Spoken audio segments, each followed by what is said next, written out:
also says worldly life is nothing but a game. But worldly life actually means, this is why context is so important in the Quran.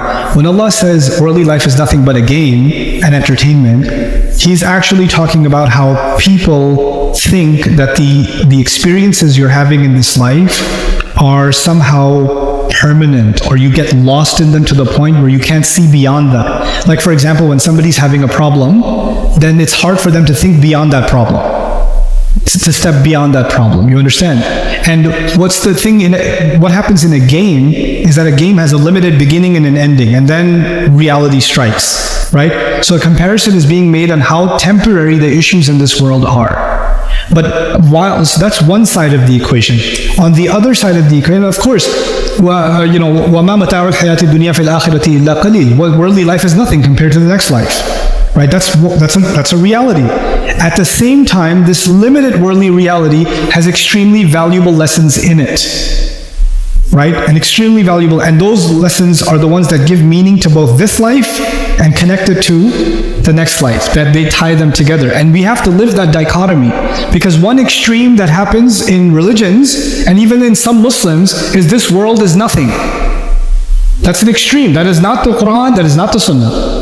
If this world is nothing, then you mean your mother is nothing, your father is nothing, your children are nothing, then prayer is nothing, because that's in this world. The Kaaba is nothing, and then everything is nothing. Does that make sense? No, it doesn't.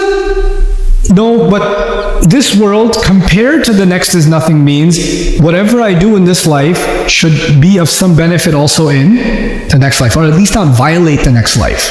That's the point of it. But and the insignificance of this world does not take away from it giving us significant direction anyway.